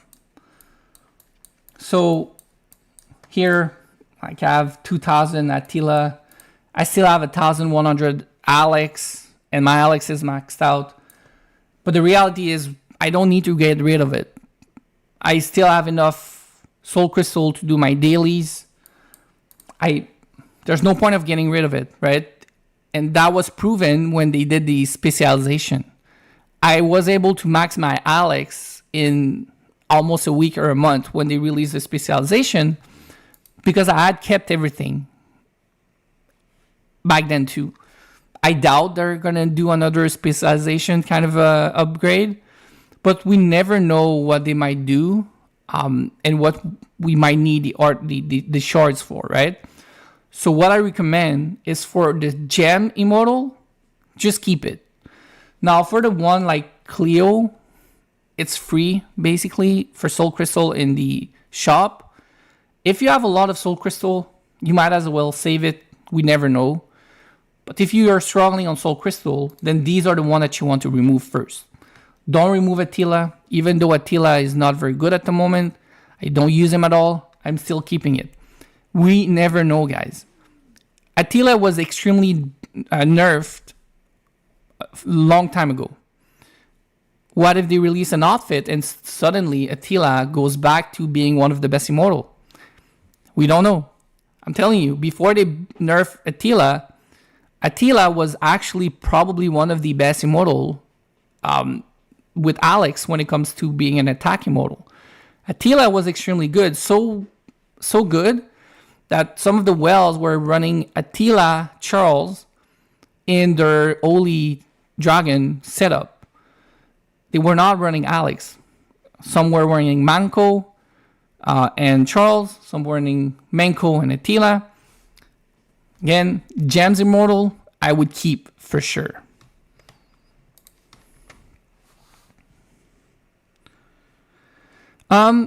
So I understand what you mean by you wish you never choose Lightning. I did the same mistake on one of my accounts very, very early on. I went with Wind. Wind Dragon and everything. I said, hey, nobody's going with Wind. It's going to be a long time project, but hey, it's fine. I want to be different. I'm going with Wind. I changed that after a few months, right? It became my second team. So that's what you need to do. If you're not happy with your Lightning team, change it to something else. But uses pieces of your Lightning team in your second and third team. So you are not wasting what you've done so far. You're kind of reusing it somewhere else. The only thing it's going to take time to bring your main march back to parity, right? So example, if your Alex is not ready yet, if your YSS is not ready yet, if your Dragon is not ready yet, it's going to slow your progress a little bit. But as soon as it's ready and as strong or stronger, you are going to be stronger as a player because you're now going to have a very good first march, but you're also going to have a very good second march. So that's what you want to do.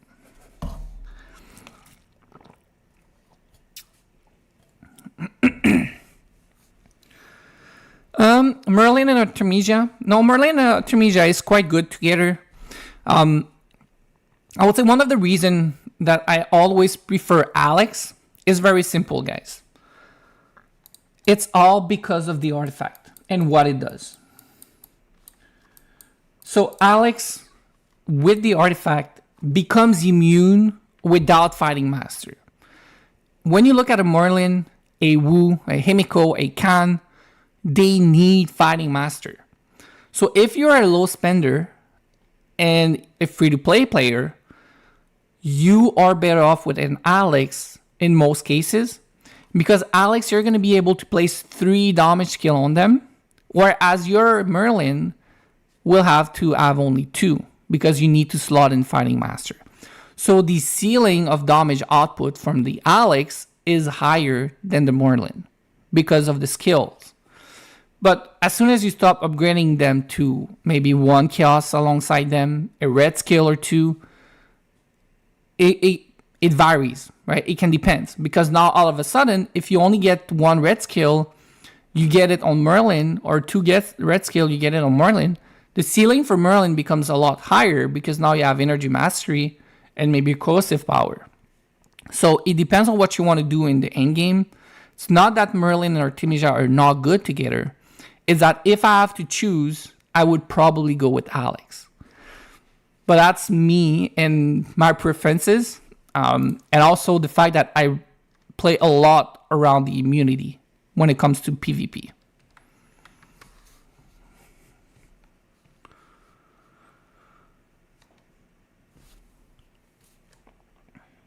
Next question. Quick question. What level of damage red skill is the minimum to be usable? So for Energy Mastery, I would say 5, 6 is definitely usable. At 5, it's already a skill that I would use. At 6, there's no way any other skill, even Corrosive Power, is better. So 5, 6 for Energy Mastery. For Knife Through Butter, I would say probably 5, 6. Maybe even 6. Because the way you look at Knife Through Butter is not really for the damage, but it does quite a lot of damage. But it's more about the energy that you're going to reduce. But you have to remember, it's always on a 60% chance. So if you're really early on, yes, it's still 60% chance, which is not the highest, but it's on normal attack, so it's going to happen quite often. But you need to reduce an amount that is going to matter enough. And I think that amount is around 200. So at level 5, you're already okay. At level 6, for sure, you're golden. I think at level 6, your Knife Through Butter is in a very good spot. I would put it to 7 because of the price that it costs. Only 40 Wisdom Elixir. Only 40 tokens, not Wisdom Elixir, sorry. Tokens. It's worth it. The other skill that you ask is Infinite Firepower. Infinite Firepower, I would say for any Immortal, around 6, 5, 6 as well. I was using it at 5. At 5, it was borderline. At 6, for sure, I was already really happy with it. On a Woo, I would say 4 is probably already quite decent. Because on a Woo, it's going to crit a lot more. And if you have Chase, the Chase skill is going to go off a lot more with Infinite Firepower. So at 4, it's enough to be used on a Woo.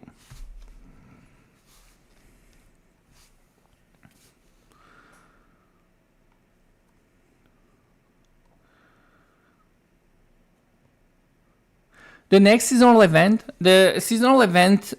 usually, and I think so far it's only been earlier 1 month, it's always the second Thursday of the month. So the first Thursday of the month, Monday of the month. So basically, the first Thursday of the month, we get the patch note. The patch note hits on the other Thursday, so the second Thursday, and then we get a seasonal event the following Monday. That's how it works usually, and how it's been working for a long time. So for August, if I look at the dates, we should get the patch note around the 6th. Again, 6 is quite early, but we should get it around the 6th. It should hit the game on the 13th. So the seasonal event should start around the 17th. It can be pushed back by a week depending on how soon Thursday is in the month, but usually that's the schedule. I cannot confirm it yet. As soon as I have that information, I'll let you know. But my guess is that 16 patch note, 13 patch in the game, 17 seasonal event.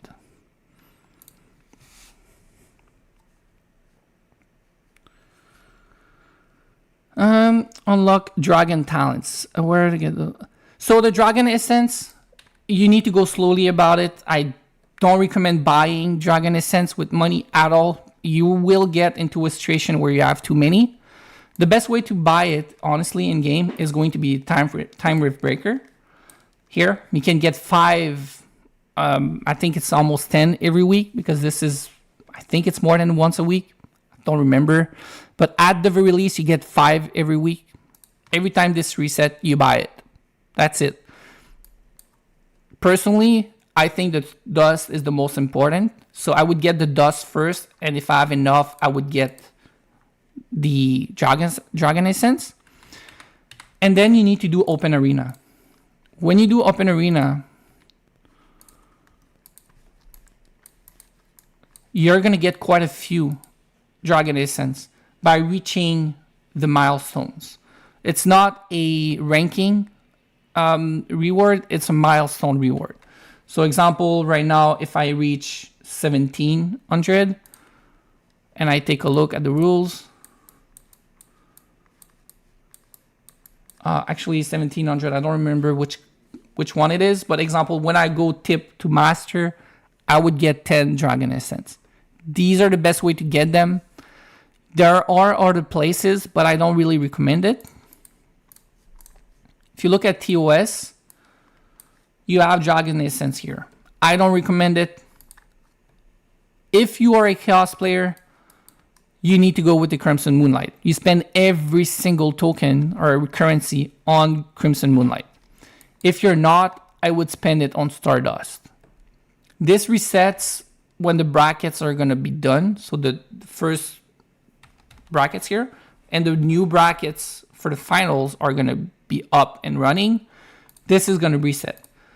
Most likely, you are not going to get enough currency to buy out the shop on Stardust.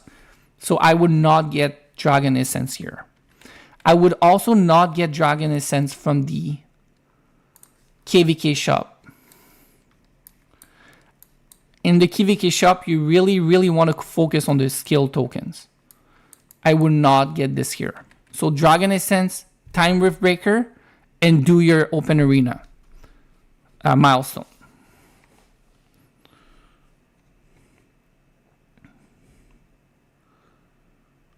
Yeah, so Attila, I mean, it's not the end of the world right now if you resetted it and you lost all Attila shards.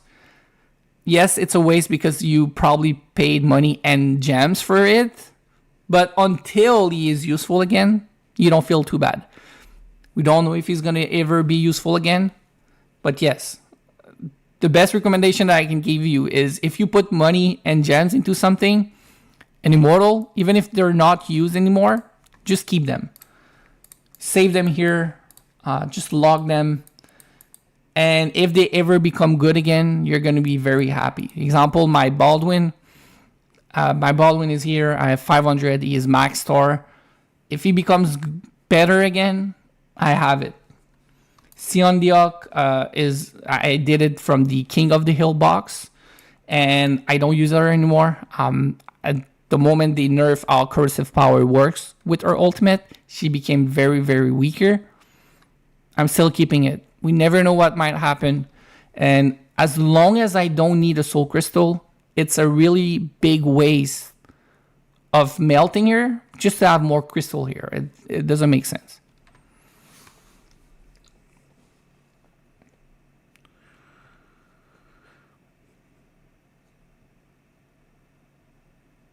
So you heard that Alex Skin will be back in the coming monthly event. It has to be. I mean, I cannot guarantee that it will be, but I mean, it's almost guaranteed. Almost. Unless they release other ways to obtain the outfit, it has to be back in the seasonal event because most players have not maxed the outfit. Most players were not able. Most players were smart enough to not max it. Unless you're mega well, you don't care. So it's going to be back, in my opinion, in the next seasonal event.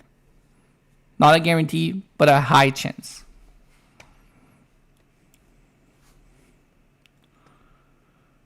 How do you counter a lightning march in early days?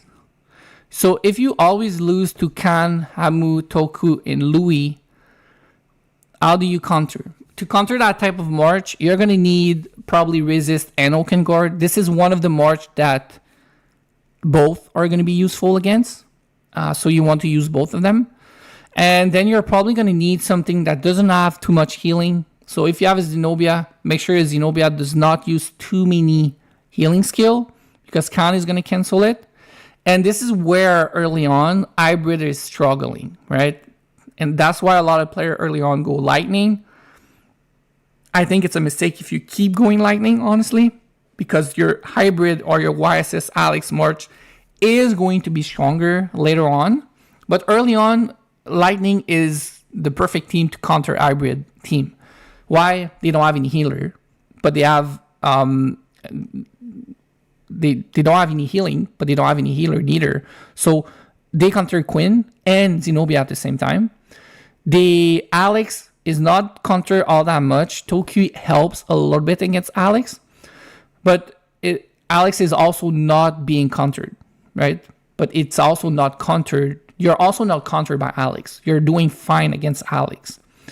And then just overall, Lightning is a better element than Earth. So it's going to be stronger early on. Later on, it's not. Again, I've said it many times. You cannot really do well without a support with the specialization. Specialization are extremely important in this game now. They make or break teams formation, in my opinion. And you don't get the support, you don't get battle excitation. So later on, it's going to be weaker. Early on, to counter it, it's Oaken Guard, resist. Try to match your Alex in front of the Louis so you can kill the Louis faster. That's pretty much it. Early on, Lightning is very strong.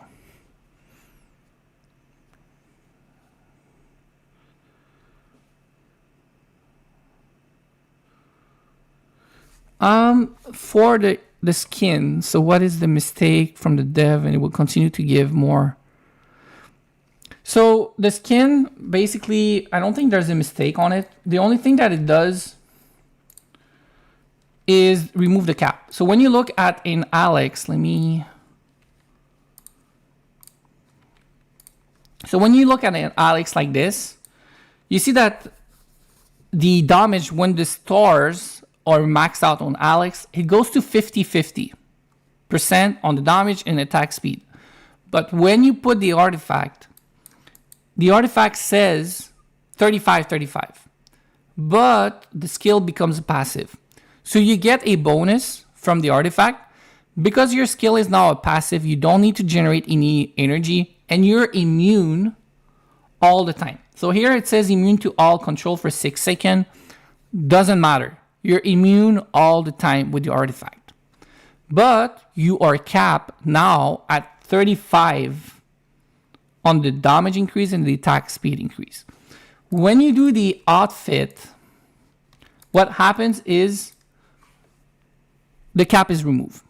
That's it. You don't need to look at anything else. The cap is removed. That's it. So you're able to reach that 50% that the skills from the stars of Alex was giving you in the first place. The artifact is no longer limiting the percentage. Yes, you still see it on the information, but it says the cap no longer apply. So this is what it means. It just no longer applies. You don't need to bother with the 35% anymore. Here, immune to all for 9 seconds. This only applies if you don't have the artifact. If you don't have the artifact, basically your Alex is still generating energy. And now what will happen is he will be immune for 9 seconds instead of 6 without the artifact. But let's be honest, you're going to use the artifact. You want to use the artifact.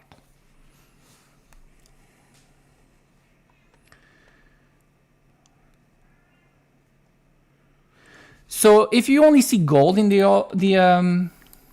open arena, it might be because you're very, very early on. I'm not sure. That might be the case. But I know Conquest in Legendary, at least, because for me, it's always been that way. The completion is and has always been Dragon Essence. So I've been getting Dragon Essence from Open Arena Milestone for a while now. But if you only have gold, then yes, Time Wave Breaker would be the best option for you. Yes, it's slow. Yes, it's going to take some time. I still think it's better for you to be a little bit slower on the dragon, but it depends on your where you are at with your dust level. If all your main team dust level is already maxed out, maybe you want to do some TOS, so Tower Throne of the Supreme currency towards Dragon Essence. That can be an option if you are going to be okay with only one team maxing out on the portrait level. But if your your main team is not maxed out on the portrait level, I don't recommend it. It's better to be slower on your dragon and quicker on your immortal portrait. Because once your main dragon is maxed out, the value really goes down, right? Yes, you are going to start working on your second team, but your second team dragon does not really matter as much. All right, guys, I'm going to take a few more questions. It's already been 2 hours. So I'm going to end the stream very soon. You can always ask question on the Discord as well. Let me go through here.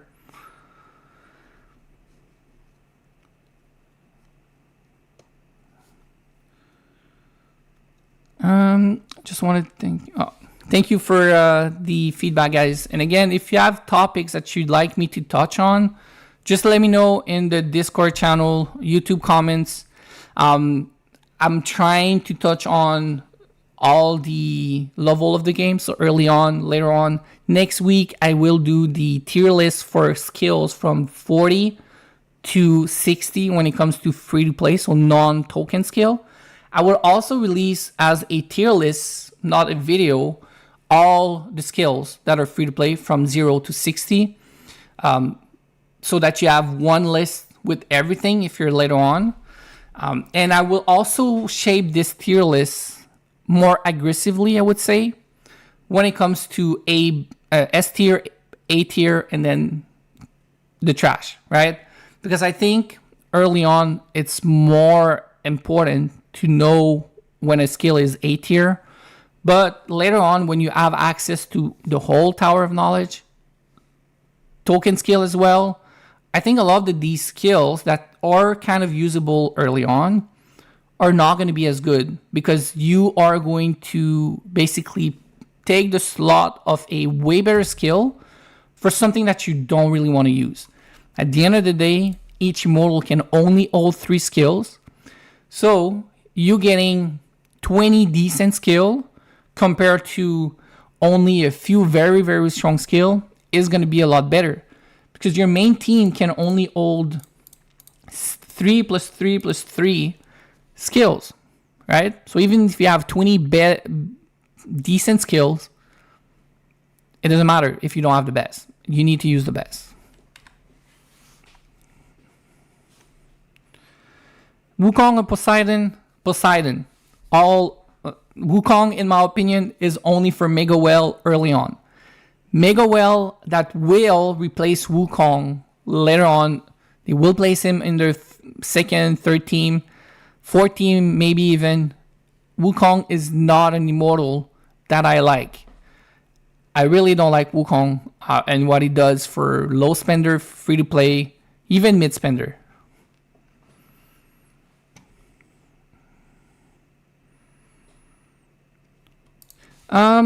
Academy on Immortal, our energies. Can you just, what do you mean by the Academy Immortal and our energy surge? Not sure I follow here. Can you just ask again?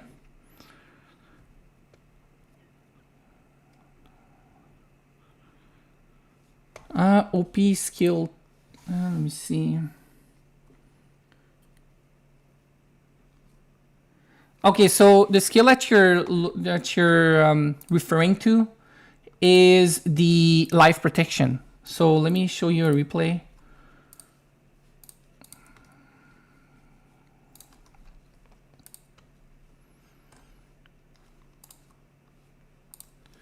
All right, so when you look at the replay and you see the skill, it's the life protection one. So basically, it's not, you see here, this is life protection. It's not a shield. It's a skill that limit the damage that your backline is taking. Let me just show you the description and the skill itself. It's this one here. Here, it's life protection. This is the animation of the skill.